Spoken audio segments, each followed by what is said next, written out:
Howdy, and welcome back to another episode of From the East Side, the Halloween edition of From the East Side. I am one of your co-hosts, Luke Evangelist. And I'm your other co-host, Kay Nagley, the Aggie sports girl.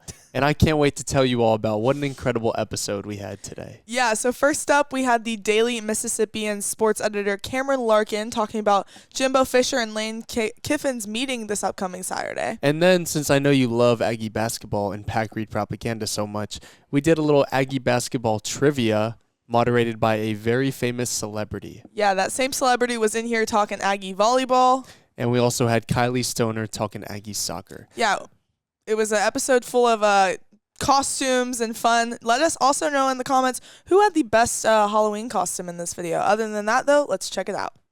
Howdy, y'all, and welcome back. Ahead of a 11 a.m. kickoff with Ole Miss, we are going to talk to the Daily Mississippian sports editor, Cameron Larkin. So, Cameron, thanks so much for joining us. Excuse our funky costumes, but if you could tell us a little bit about yourself and then how you ended up as the sports editor at the Daily Mississippian.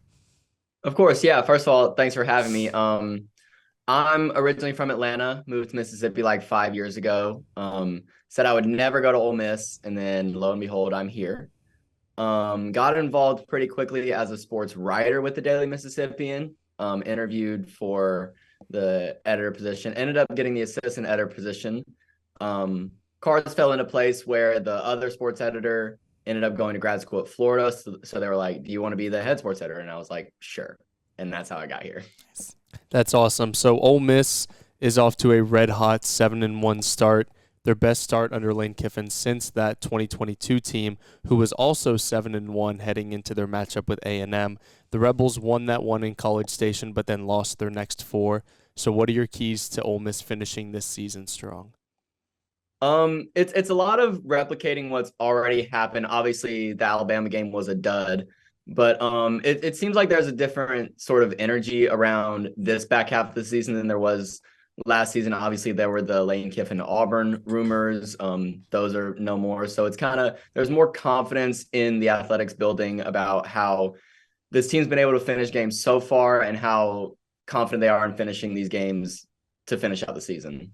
On average, Texas A&M has only allowed 96 yards on the ground a game, whereas the Rebels are putting up 187 rushing. How do you think that matchup fares on Saturday? I think it'll meet kind of somewhere in the middle. Obviously, Kiffin said it some this week. A&M's defense is a pro-level defense. They got 5 stars all over the field. But we got some NFL guys on our offensive line and in our backfield, so I don't know if it'll be closer to 90 or closer to 180, but I do think it'll meet somewhere in the middle. Yeah, you mentioned NFL guys in the backfield. One of those would be Quinshon Judkins. He got off to a bit of a slow start this year, but he's gone over 120 yards on the ground in 3 of his last 4 games. How much does the reigning SEC Freshman of the Year mean to this offense? Oh, he's everything. He's quite literally our best offensive player. The offense goes how he goes. You saw kind of early in the season when he struggled against Alabama, the offense was very stagnant. We only put up 10 points. But when he's rolling, the offense is rolling. It just kind of opens everything up in general when the run game and the pass game can kind of complement each other. There's been a lot of back and forth over the years with Lane Kiffin and Jimbo Fisher, a lot of comments made. What do Ole Miss fans think of Kiffin's just tendencies to speak his mind, especially about Jimbo Fisher? We love it. He kind of provides us with a lot of entertainment. Obviously, he's a great football coach. The on-field results kind of show that, but it's nice to kind of have, a personality at the helm. And not saying Jimbo Fisher isn't a personality, but Kiffin's personality just suits Oxford and Ole Miss and just the students in general so well, and it's kind of just a great thing to watch. Yeah, so neither of us have ever been to Ole Miss, but I'm going to the game. I'm leaving on Friday. So what is must-see and must-do in Oxford? Can you plan my trip for me? Oh, man, so you're leaving Friday? Yeah, so I'll be there probably around Friday night. Okay.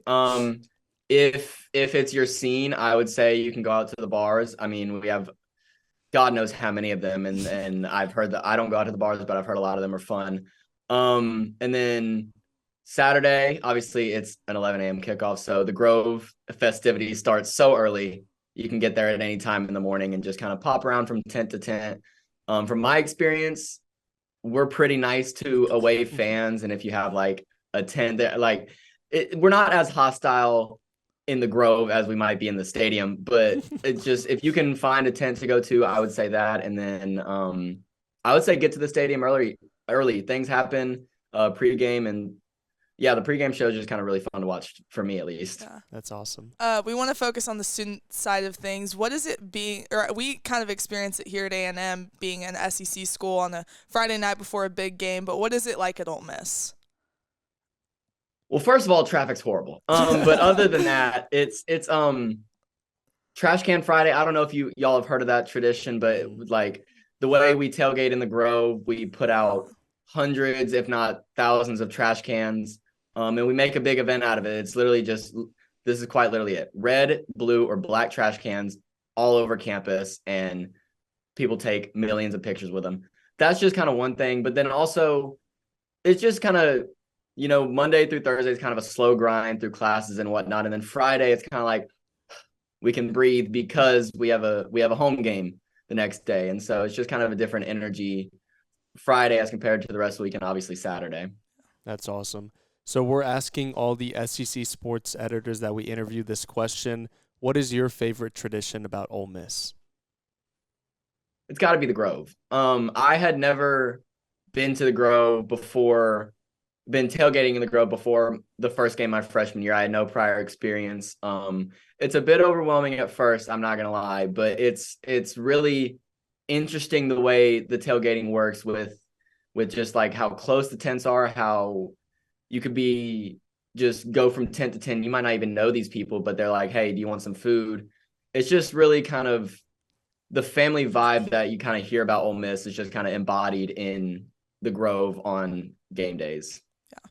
I think what's so cool about SEC schools is there's so many, and college football is just there's so many traditions throughout. What is the first tradition you think of when you hear Texas A&M, or if any? So I think of, and I've seen a lot of videos on Instagram about like whatever y'all do at midnight. I don't know if it's like Friday at midnight before game day, but I think it has to do with like the cheers that y'all are gonna do, which I think is really cool, and I kind of wish we did it here, but that's kind of an A&M thing in my opinion. Yeah, that's probably the first positive somewhat response we've gotten off of it. It's more just like kind of like, what the heck are y'all doing? Yeah. Hey, every school's got traditions, we respect it. Some people arguably think ours are a little bit weirder, but that's okay. Yeah. Well, thank you so much, Cameron, for joining us. We are so excited to, I know he is, to head up to Oxford and take on Ole Miss this weekend. Of course. Thank you guys for having me. Special thanks to Cameron for joining us, talking about some Ole Miss football before A&M's game with them this weekend. But we do have another special guest joining us. What's your name? Poe. That's really great, Poe. So we actually had another celebrity coming up next to moderate our trivia. That would be Mr. 187. Oh, wait. Mr. 305 and Mr. Worldwide, Pitbull. Hey, guys. It's Pitbull, Mr. Worldwide, Mr. 305. Dale. And I am here with Luke Evangelist and Kay Nagley. And we are back with some trivia. We are going to do men's basketball trivia. Are we ready, Luke and Kay? Yes. We're ready. First question. What is Buzz Williams' real name? Oh gosh. Kay. Robert. Wrong. Luke, you have one guess. Hold on. John. Wrong. Buzz Williams' real name is Brent Langdon Williams. Interesting. I see why he goes by Buzz. Yeah. Brent is his first name? Yes, that is what I said. Okay. Okay. Calm down, Pitbull. Next question. What was A&M men's basketball's record last season? 25-10. You are correct. That is 1 point for Kay Nagley. Okay, next question. Whoever is the closest gets the point. What is the Reed Arena attendance record? The record of the most person. Yeah, that's why I said record. Okay. I'm going to go 14,560. Is it I can't go over? No, it's just whoever closest. is the closest. 14,000. 14,480. K is the closest. The answer is 14,036 people. Honestly, surprised y'all even got it within the range. I know, something 14. Yeah, well, we love Pack Reed propaganda. I know Luke does. What teams did Texas A&M basketball beat in the last 2 SEC tournaments? It is 1 point per team. Okay. Vanderbilt, Auburn, Arkansas, Florida. You're done. Okay, yeah. You got all of them correct. Thank you. Actually, we didn't play Auburn he twice. put Auburn twice. That was my bad. I meant to say Arkansas But you got twice. everything else right. Yeah. Okay. Next question. Good job, Kay. Yeah, Luke, how do you not know that? You're Getting Mr. Pack Reed bodied over propaganda. Okay. Next question. Who is the shortest player on the roster? Luke. Wade Taylor? Correct. Okay. How tall is he? Just out of curiosity. He's 5'11". Wrong. Or he's technically 6 foot. 6 foot, but he's not 6 foot. Ooh. Sorry, Ooh, Wade. yes. He's never Sorry, come on this Wade. podcast. Sorry, Wade. Okay. Next question. How many guys are on this season's roster? Okay. 15. Wrong. Luke. 14. Wrong. 16. Darn. It's those. Okay. Rough. Next question. Of the 16 players on this season's roster, how many are from Texas? You get one. Okay. Yep. So you have to say the number, and then you get 1 bonus point for each guy that you can name that is from Texas. Okay. 7. Wrong. Hold on. I'm trying to think through. 5. Correct. Can you name the 5 players? So I get a bonus point for each one. For each What? one. Wade Taylor. Correct. That's crazy. Hold on. Let me go through. He's not. Can I steal if she doesn't get some? No. No. Yes. Yes, thank you. Hold on. Give me a second. Just. You have until No. 6:08. It's not Christmas yet.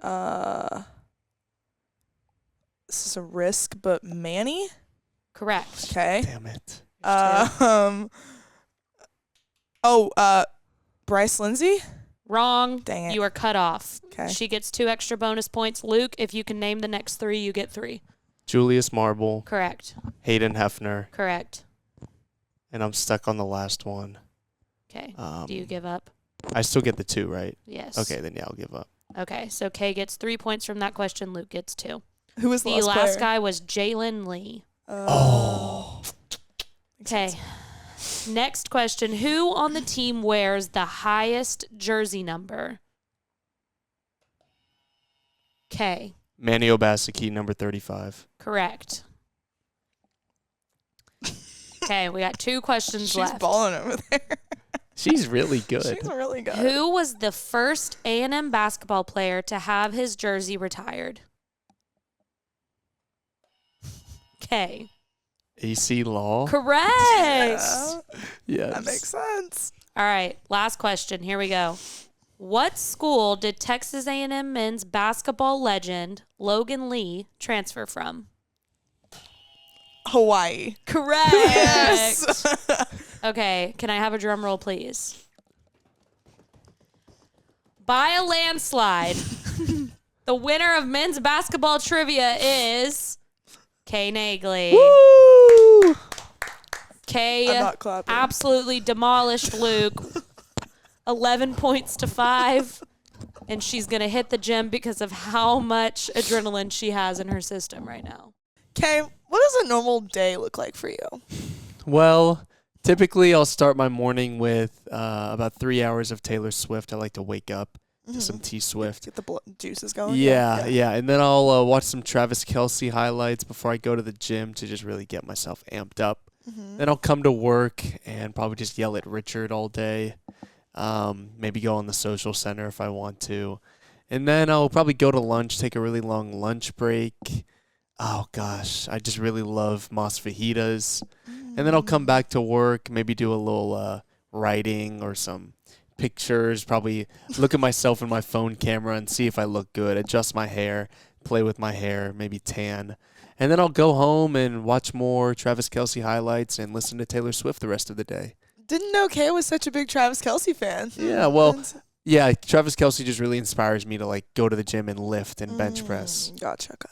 So what have you done today, or what are you gonna do today? Oh man, that's a good one. I mean, besides, waking up and breathing pack raid propaganda, I'll also head into work, come into TexAgs radio and usually say some bad joke on air that David doesn't really get. And then after that, probably also go to lunch with, the squad. And then usually head to class because, grades are a priority. And I'll just sit outside of Reed Arena for the rest of the day, just praying and hoping that basketball season will be here sooner. That's awesome. You don't go to the gym, though? No gym for Luke? No gym for Luke. What about the maintenance on the mustache? How long does that take? Oh, man. I mean, I gotta wake up and do this thing. While I'm thinking about Reed in the morning, I have to just brush through this and, put some good product in it to make sure it That's stays. awesome. Well, I'm sure your facial hair treatment is like really complex. And speaking of another person with complicated facial hair, we're going to send it over to Pitbull to talk some Aggie volleyball.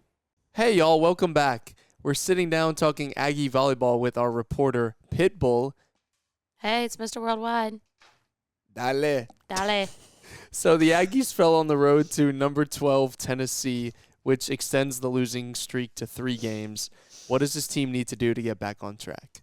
I think, honestly, they just need to lock back in. I think these last 3 games, they've kind of been off in just a different mindset than what they started the season off as and SEC playoff in. And I think it's just going to take some focusing and kind of getting back to the basics and being able to, I guess, just lock in and get ready to finish out SEC play strong. Alabama heads to Reed Arena this Friday. How badly do the Aggies need to win coming up? I think for confidence-wise, they need to win extremely bad. I think it's a must-win kind of situation. As Coach Morrison says, every single team in the SEC is a good team, but I think their chances are better against Alabama. I'll knock on wood later.